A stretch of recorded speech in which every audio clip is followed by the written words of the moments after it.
Жени, како толпа изгубени сеништа се влечеа опаднати. Глава 4. Во зората Филтон се поврати од несвеста. Со напор се подкрена, па откако ги подпре плеките над зидот, остана седејќи. Борејќи се повторно да не ја изгуби свеста, лекарот почна да се присетува каде се наоѓа и што го нашло минатата ноќ. Со ужас се сети на зелените очи и танките усни од кралицата, развлечени во злорат осмев. Пред очите му поигруваат црвени кругови. Низ нив го здогледа спруженото тело на атлетот од Теба. Лекарот се сети дека го виде како го влечеа несвестен робовите од ловечката сала. Подмолноста на кралската придружба нема граници, рече. Триејќи ги слепоочниците, лекарот полека стана. Слабата светлина се пробуваше низ малите решеткасти отвори под таванот и го осветлуваше джиновското тело на атлетот, неговата глава, долката и густа коса и брада, влакнестите гради, широки како штит, дебелите мускули и нозете како два столба. Јак е како Зевс, рече лекарот, му приди и почна да му го бери пулсот. Жив е, можеби ќе се освести. Размислувајќи, Филтон утврди дека тебанецот се наоѓа во несвест најмалку 5 часа. Со што ли можеле да го треснат по глава, рече и почна да му го фаќа черепот. Крвта беше се засирила и му ја залепила косата на темето. Тука Филтон стегна со прстите. Атлетот мрдна со десната рака и нога. Изгледа му го пукнал черепот, промрмре. Можеби пред смртта ќе се освести. Лекарот, придојдувајќи си на себе, отиде во ќошот, зашто и него го болеше главата. Откако се подпре со плеките над зидот, остана подолго така. Џумката на темето се повеќе му натекуваше. Мислејќи на Гликера и малиот Ник, тој остана во напуштената куќа и промрмре. Боговите најнапред ми го зедоа паметот, а потоа ме натераа да дојдам во оваа варварска земја. Во ходникот се слушнаа чекори, потоа бракотница околу резето на вратата. Влезе клучар од калва и донесе 2 леба и 2 стомни вода. Јади леп и пи вода, лекару, рече, да не умреш од глад, си ја навредил кралицата и наследникот на престолот. Поради тоа си осуден на смрт. Јас ќе ти ја отсечам главата. Филтон седеше во ќошот на килијата, гледајќи го калва со светли очи. Секавично му севна во главата да скокне на стражарот, но се сети дека е премногу исцрпен. Потфатот би пропаднал, а калва и него би го врзал за алка. Стражарот му приде на тебанецот и го удри во слабината. Оваа мечка од Теба уште е без свест, рече. Треба да му удрам 10 камшици по плеките. Их, зошто пак мора по плеки? Можам да ја извршам наредбата и вака. На смрт е, без друго нема да го тепаш, рече лекарот. Калва тепа и умрени кога ќе му се нареди, одговори клучарот и замавна со камшикот. Животно, викна Филтон и скокна. Животни си и тие што те поставиле за клучар. Лекарот со двете раце го грабна камшикот, обидувајќи се да му го земе. Но калва го удри со левата рака преку лице. Филтон се занеси и падна во ќошот. Наредено ми е да го тепам по плеки, рече калва, но кој ќе го сврти овој труп помешички? Затоа ќе ги добие 10 камшици по гради и тоа за 10 нашата сметка е расчистена. Камшикот 10 пати фркна и се спушти на голите гради на атлетот. Меѓутоа, тебанецот ги отвори очите и се освести. Каде сум? Праша. Во пеколот, се насмеа калва. 30 дена секое утро ќе добиваш по 10 камшици, зашто си ги истрескал на подот другарите на кралот. На некои коските си им ги искршил. Потоа ќе добиеш 10 златници и можеш да одиш каде ти е драго, ако излезеш одовде жив. Инаку ние затворениците ги изнесуваме мртви или им ги продаваме на трговците на робови или ги водиме на губилиште. Ќе бидеш среќен ако не те закопаме во дупката зад градов. Тебанецот го гледаше втренчено. Ни една линија на лицето не му се помрдна. Кога влизе заклучалот, Филтон му се обрна. Невини страдаме и ти и јас, но кралот Филип е добар човек.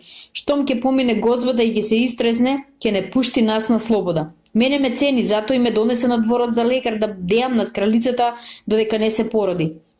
Та имав среќа нозете да си ги искршев пред да дојдам овде. А ти, што те натерала тебе да дојдеш овде и да изгубиш главата? Проклес кјутеше. Неговото тело висеше на десната рака врзана за алка. Лекарот му приде. Атлетот пак ја изгуби свеста. Удрен е по темето. Му пукнал черепот, промрмре Филтон, нема спас, кутриот сигурно ќе умре. Гликера седеше меѓу заспаните жени, чувствувајќи вртоглавица од смрдејата со која беше исполнета келијата. Зиркајќи во темницата и слушајќи го грчењето на жените, Долко остана нема и неподвижна. Размислувајќи за страшната положба во која се наоѓаше младата жена, се сети за своето дете што остана во куќата, помисли на мажот кој е доведен со неја и фрлен во келија, се стресе обземена од ужас и тивко заплака. Најпосле почна да размислува како да се извлече од келијата. По раскажување знаеше дека кралицата е наполно збудалена во старата вера и дека може да й се приде само со итрина.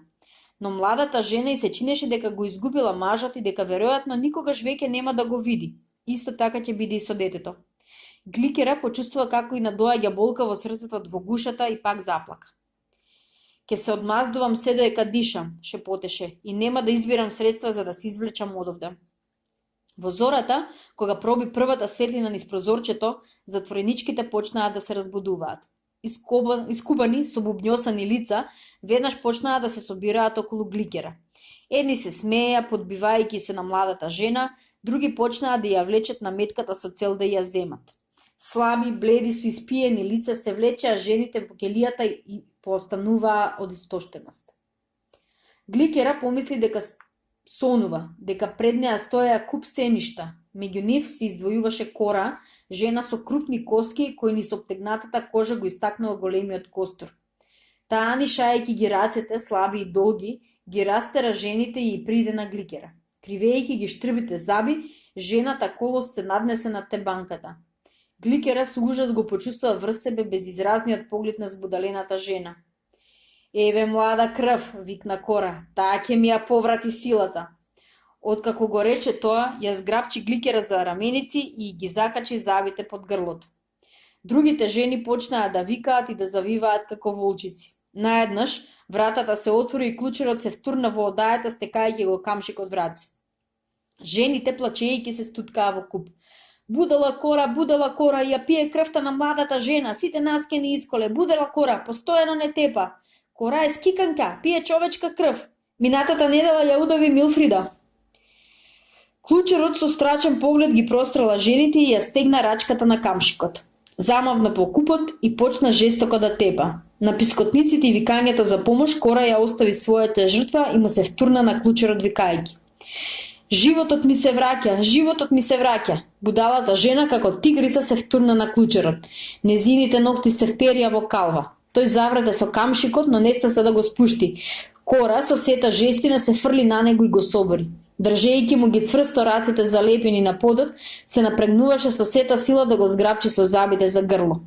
Другите затворенички скокаа и пискаа од радост. Нивната денешна омрзна кон стражарот беше безумна. Кора, не можејќи да го фати калва за грло, го касаше по лицето и рамениците.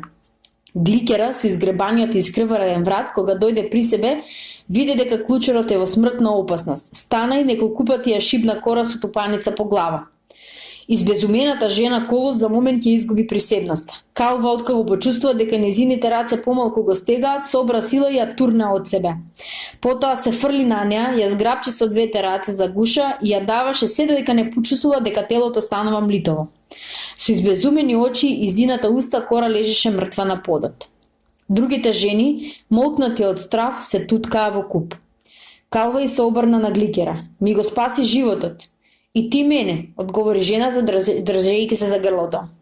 Клучерот ја бришеше крвта од лицето. Будалата Кора со заби ме заклала да не ми придеше на помош. Ке ти направам се што сакаш и што можам да направам. Изнеси ме пред кралицата, тоа е мојата желба, рече младата жена. Ќе го сторам тоа, одговори стражарот, па им се собра на жените. Чувајте оваа добра душа, вие бувови, зашто ако ми се поплачи на вас, се колнам во сите богови на Олимп ќе ве истепам. Откако го рече тоа, стражарот излезе, ја затвори вратата и го стави резето. Кралот Филип идниот ден го преспа. Вечерта стасаа гласници од Тракија. Исплашени и преморени дојаваа во градот на коњи, кои одвај се влечеа. Филип, мамурли од пиењето минатата ноќ, ги прими стушено. Навикнат да сослушува пратеници од секакви народи и племиња и гласници со добри и лоши вести, кралот не покажа ни најмала возбуда кога му се соопшти дека 3 тракески племиња се дигнале на востание против македонската власт. Варварите ги запалија нашите сопирки, рече еден гласник. Ги запалија со посадата, додаде друг. Преку 400 наши војници се убиени. Жените и децата се однесени во робство, рече третиот со возбуден глас. Пионците и трибалите се убиваат. Зад себе оставаат само лешеви и пожари. Помош им стасува постојано. Доаѓаат дури од Истар и Хем. Востанието се шири се повеќе. Ние одвај успеавме да се пробиеме низ востаниците и да стасаме до Пела. Заврши првиот гласник, чудејќи се од тоа што кралот не покажува никакви знаци на вознемиреност. Филип, опитен војник, добро знаеше што значи востание на варварите, која ако не се задуши веднаш зема големи размери. Поради тоа даде наредба војската да се приготви за брз поход. Истата ноќ со 5000 коњаници кралот отиде во Тракија, со него одеа Аминта, Клеандар и Пердика. По добро познатиот пат војниците се оддалечуваа, не задржувајќи се нигде до зора. При првиот одмор војската ја стигнаа нови гласници викајќи со цел глас: Трагајте се од патот, кралот го бараме, носиме две вести, среќа и несреќа. Трагајте се брзо кај кралот. Војниците почнаа да се тргнуваат, пропуштајќи ги гласниците. Што е, какви вести носите? Праша Филип. Даах Тесалецот, водач на пратениците, одговори: Добри и лоши, зборувај. Парменион ги подчини илирите и носи јатаци од градот Пела. Предвидено сторено, рече кралот. Од 100 грла зајаче громок глас. Зборувај понатаму, рече кралот. Даах фрли брз поглед на присутните и со возбуден глас рече: Нека се смилуваат боговите на нас смртните и нека ги отстранат сите несреќи. Кој може да предвиди што ќе ни донесе можеби утрешниот ден? Присутните офицери се загледаа и сите пребледеа. Нека се слави името Зевсова, рече кралот. Зборувај што се случило. Даух со трепелив глас одговори: Артемидиниот храм во Ефес изгоре. Веќе се носат весни дека во Беотија се појавила куга. Куга, се слушаа исплашени гласови. Се исполнува Божјата волја, рече пророкот Аристандар. Победата на илирите и горењето на храмот на страшната Божица чудно се поврзуваат со раѓањето на наследникот на македонскиот престол. Кралот, гледајќи дека гатачот уште повеќе ќе ги занесе суеверните офицери, се насмеа и рече: Пророците во секој случај го гледаат тоа што го сакаат. Нека му е слава на нашиот Аристандар и на сите пророчки браќа. Артемидениот храм изгоре, елините ќе направат поубав и поголем, а кугата далеку да е од нас, и досега владеела и ќе владее на светот. Нека му е слава на Пермениона што ги победил илирите. Ние одиме да умираме и да ги смириме пеонците и трибалите. Колку порано ќе го направиме тоа, ќе биде подобро и за нас и за нив. Трубачу, свири движење. И двојската тргна на североисток. Војниците одеа со одмерен чекор, зашто Филип никогаш многу не брзаше, но секогаш стасуваше навреме и со одморените војници носеше победи. Суеверните офицери со страв зборуваа за лошите несреќи што може да го снајдат целиот свет, зашто според нив Артемида сигурно ќе испрати куга, глад и земјотрес на човечкиот род. Нивните зборови со шепотење се пренесуваа меѓу сите војници и многумина почнаа на глас да се молат и да им даваат ветување на боговите. Филип јаваше весел на чело на војниците. Се смееше и ги тераше офицерите да се смеат. И навистина, неговите шеги наскоро ги растопија сите застрашени срца на јуначките кралски другари. Веста дека илирите се победени ги зарадува. Филип веќе размислуваше кога ќе се врати од воените походи, како ќе приреди гозба во својот двор. Ќе ги повега илирските јатаци и ќе ги натера да пијат додека не пропаднат под масата. Кралот Филип во мирно време беше благонаклоден и достапен за секого, од конјушерот до генералот, но во војна беше суров и немилосреден. Неговата војска, војувајќи по Тракија, за 2 месеца го задуши востанието и повторно воведе македонска власт што се простуреше дури до реката Дунав. Македонската фаланга, страф и трепет за сите народи, имаше многу победи на секое бојно поле. Неа ја оставил уште кралот Аминта по угледот на тебанската коса фаланга. Густо збиени, тешките копјаници се движеа по боиштето како по голема тврдиња, од која штрчеа долгите копја. Фалангата во вид на кара газеше и уништуваше на својот пат се што ќе наидеше. Тие пешаци беа јаки луѓе, храбри и издржливи, сите регрутирани од редовите на македонските селани, илирските и тракиските дробовласки, пеонци и аргилњани, кои Филип ги подчинил, елински авантуристи и скитници што беа ја изгубиле или заборавиле својата националност. Со долга служба во Филиповата војска беа дошле до таму што сите ги сметаа за македонци. Секој доброволец кралот лично го одбираше. му ја пробаше силата и издржливоста и го земаше во фалангата или со шега и смеа го одбиваше. Зашто Филип добро знаеше што значи за војската издржливоста. Војникот мора да го поднесе секое чудо, зборуваше. Мора да издржува студ, горештина, глад и жед, долги маршеви и јуриши во кои се губи здивот. Мора да биде во секое време готов да поднесе неспиење и да ги издржи болките од раните. Војниците од фалангата беа добро извежбани. Во борбата, кога ќе паднеше првиот ред, вториот наеднаш го заземаше неговото место и стануваше прв, а третиот беше готов да го смени него. Борците може од вториот па дури од третиот ред меѓу своите другари со долгите копја да го досегнат непријателот. Фалангата ја опколуваа коњаници кои главно беа членови на аристократската партија другари на кралот. Тие лесно вооружени и подвижни се бореа без систем, секој за своја сметка според вештините и способностите. Откако ги отворија сребрените и златните рудници во Македонија, ги зазедоа новите во Тракија, кралот постави солидна материјална основа од војската да создаде непобедлива армија. Така осигурен, Филип можеше да прави сериозно планови да ја подчини цела Елада, зафатена со внатрешни закачки, несагласување и борба за хегемонија.